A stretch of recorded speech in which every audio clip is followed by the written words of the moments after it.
तो आज के इस क्लास में हम देखेंगे क्लास 8 का 3 चैप्टर, और इस चैप्टर का नाम है ज्यामितीय आकृतियों की समझ। ठीक है, इस चैप्टर का नाम है ज्यामितीय आकृतियों की समझ, और आज का जो क्लास है वो बेसिक क्लास है। ठीक है, तो चलिए हम लोग देखेंगे इसमें पहला नंबर, बहुभुज क्या है।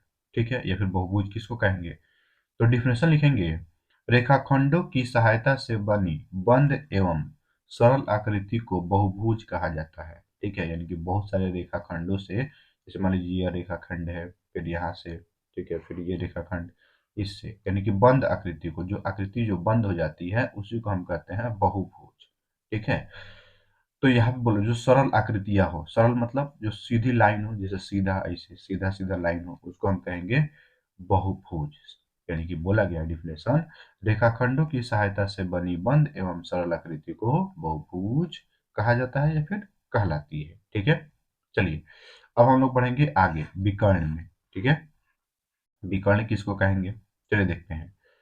तो विकर्ण, विकर्ण का डिफिनेशन होता है बहुभुज में उसके किसी दो शीर्षों को मिलाने वाली रेखाखंडों को विकर्ण कहा जाता है। अब विकर्ण किसको कहा जाता है, मान लीजिए एक बहुभुज है और इसमें दो बिंदु हो या फिर दो शीर्ष हो। ठीक है, जैसे मान लीजिए यह एक शीर्ष है और यह एक शीर्ष है, इन दोनों शीर्ष को यदि हम मिला देंगे तो जो लाइन बनेगा उसी को हम कहते हैं विकर्ण। ठीक है, उस तरह से यहाँ देखिए, यहाँ पे एक शीर्ष है और यहाँ पर एक शीर्ष है, इन दोनों को यदि हम मिला दें तो जो रेखा तैयार होगा उसको हम कहेंगे विकर्ण। ठीक है, तो ये विकर्ण कहलाएगा। तो देख लेते हैं डिफिनेशन फिर से, लिखेंगे बहुभुज में उनके किसी दो शीर्षों को मिलाने वाली रेखाखंडों को विकर्ण कहा जाता है, जैसे कि आपके सामने है। ठीक है, चलिए अब हम देखेंगे बहुभुज का अभ्यंतर एवं बहिर्भाग। ठीक है, तो बहुभुज के अभ्यंतर एवं बहिर्भाग किसको कहेंगे, चलिए देखते हैं जी। लिखेंगे डिफिनेशन में, अभ्यंतर किसको कहते हैं, सबसे पहले हम देखेंगे अभ्यंतर, किसी भी बहुभुज के अंदर के भाग को अभ्यंतर कहा जाता है। कोई सा भी यदि बहुभुज है उसके अंदर के भाग को अभ्यंतर कहा जाता है। ठीक है, अब आते हैं बहिर्भाग। बहिर्भाग किसको कहेंगे, देखिए लिखेंगे, किसी भी बहुभुज के बाहर के भाग को बहिर्भाग कहा जाता है। जैसा कि हम लोग एग्जाम्पल में समझेंगे, देखिए मान लेते हैं हमारे पास 6 स्टार है और एक बॉक्स में यह बंद है। ठीक है, 6 स्टार है और एक बॉक्स जो है उसमें बंद है। तो जो बॉक्स के अंदर जो है ना, ठीक है, यानी कि जो यह बहुभुज के अंदर है उसको हम कहेंगे अभ्यंतर में है। ठीक है, जैसे मान लीजिए देखिए इसमें 4 स्टार है, 1 2 3 4, 4 स्टार जो है वो बहुभुज के अंदर है या फिर इस डब्बा के अंदर है, तो यह अभ्यंतर कहलाएगा। और जो 2 स्टार हैं वो बहुभुज के बाहर हैं, ठीक है, या फिर इस डब्बा के बाहर हैं, तो उसको हम बोलेंगे बहिर्भाग है। क्या है, बहिर्भाग। तो यहाँ से क्लियर हो गया अभ्यंतर और बहिर्भाग। चलिए आगे बढ़ते हैं और कुछ नोट इसमें और देखते हैं। तो अभी हम लोग देखेंगे नोट में चतुर्भुज क्या होता है। ठीक है, तो चतुर्भुज किसको कहते हैं, जिसमें 4 भुजा हो और चारों भुजा आपस में मिली हो, वह खुला आकृति न हो, उसको हम कहेंगे चतुर्भुज। तो लिखेंगे डिफिनेशन में, 4 रेखाखंडों से बनी आकृति को चतुर्भुज कहा जाता है। जैसे कि आयत, आयत हो सकता है, देखिए इसमें 4 भुजा है ना, यह एक भुजा हुआ, यह एक भुजा हुआ, 2, यह 3 और यह हो गया 4। तो 4 भुजा से घिरा हुआ है और यह एक बंद आकृति है जिसको हम क्या कहेंगे, चतुर्भुज कहेंगे। एग्जाम्पल के तौर पे आयत हो सकता है। ठीक है, चलिए आगे बढ़ते हैं। तो आगे हम लोग बढ़ेंगे, देखिए अगला है समलंब चतुर्भुज किसे कहते हैं, समलंब। ठीक है, लंब चतुर्भुज है तो लिखेंगे डिफिनेशन, देखिए जब किसी चतुर्भुज में सम्मुख भुजाओं के दो युग्मों में से एक युग्म आपस में समानांतर हो तथा उसके कोणों की माप 90 डिग्री हो तो उसे समलंब चतुर्भुज कहा जाता है। यानी कि अंदर का जो कोण होता है उस कोणों की माप यदि 90 डिग्री है तो उसको हम बोलेंगे समलंब चतुर्भुज। ठीक है, चलिए आगे बढ़ते हैं। अगला देखेंगे समानांतर चतुर्भुज। ठीक है, चलिए देखते हैं। तो हम लोग देखेंगे समानांतर चतुर्भुज किसको कहते हैं। समानांतर चतुर्भुज क्या है, किसको कहते हैं। तो समानांतर चतुर्भुज यानी कि वैसा चतुर्भुज जिसमें आमने सामने की भुजा बराबर हो।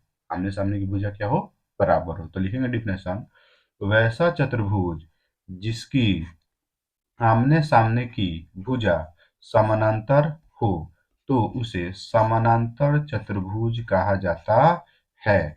जैसे कि आपके सामने है, जैसे देखिए यह जो भुजा है वो इस भुजा के बराबर है, ठीक है। उसी तरह से यह जो भुजा है वो इस भुजा के बराबर है। तो ऐसी आकृतियों को हम बोलेंगे समानांतर चतुर्भुज है, ठीक है।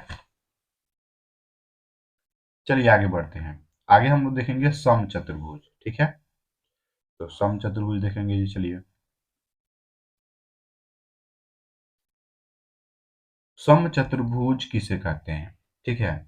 तो वैसा चतुर्भुज जिसकी सभी भुजाएं वैसा चतुर्भुज जिसकी सभी भुजाएं क्या हो, बराबर हो, आपस में बराबर हो, और प्रत्येक कोण जो होना चाहिए ना वो 90 डिग्री हो, तो उसको कहेंगे समचतुर्भुज, ठीक है। तो चलिए देखते हैं जी, लिखेंगे डिफिनेशन। वैसा चतुर्भुज जिसमें सभी भुजाएं आपस में बराबर होती है तथा प्रत्येक कोण 90 का होता है तो उसे समचतुर्भुज कहा जाता है। जैसे कि आपके सामने ये आकृति दिया गया है, देखिए ये जो भुजा है वो इस भुजा के बराबर है, इस भुजा के बराबर ये भुजा है, उसी तरह से ये भी भुजा उसके बराबर है, यानी कि सभी भुजाएं आपस में क्या है, बराबर है। यहाँ पे ये लाइन देने का मतलब कि ये जो चारों भुजा है वो आपस में क्या है, बराबर है, और प्रत्येक के अंदर 90 डिग्री का कोण बन रहा है, यानी कि यह समकोण है। तो उसको हम क्या कहेंगे जी, समचतुर्भुज कहेंगे, ठीक है। अब चलिए, अब हम लोग देखेंगे आयत, ठीक है। तो आयत किसको कहेंगे, यानी कि जिसकी आमने सामने की भुजा क्या हो, बराबर हो, और अंतः का जो कोण हो या फिर अंदर का जो कोण हो वो समकोण हो, यानी कि 90 डिग्री हो, तो उसको हम कहेंगे आयत है। तो लिखेंगे डिफिनेशन, आयत किसे कहते हैं। वैसा चतुर्भुज जिसकी सम्मुख भुजाएं बराबर हो तथा प्रत्येक कोण समकोण हो तो उसे आयत कहा जाता है। तो आयत कैसा रहता है जी, देखिए जैसे में आप लिख लीजिएगा यहाँ पे, जैसे जैसे में आप आयत बना सकते हैं, ये होता है कुछ इस टाइप से आयत रहता है, ठीक है, ये आयत। अब इसमें यदि बोला जाए तो देखिए इसमें आमने सामने की भुजा, यह भुजा इस भुजा के बराबर है और ये भुजा जो है वो इस भुजा के बराबर है, और सभी कोण जो होंगे ना वो 90 डिग्री का होंगे, तब जाकर के वो आयत कहलाता है, ठीक है। अब हम लोग बढ़ेंगे आगे और देखेंगे वर्ग, ठीक है। तो वर्ग का डिफिनेशन क्या होता है, यानी कि वर्ग में सभी भुजाएं जो होती है ना वो बराबर होती है, और प्रत्येक अंतः कोण जो होते हैं यानी कि अंदर का जो कोण होता है वह समकोण होता है, यानी कि वह 90 डिग्री का होगा, तो उसको हम वर्ग कहेंगे, ठीक है। तो लिखेंगे डिफिनेशन, वर्ग। वर्ग किसे कहते हैं या फिर वर्ग क्या है, ठीक है।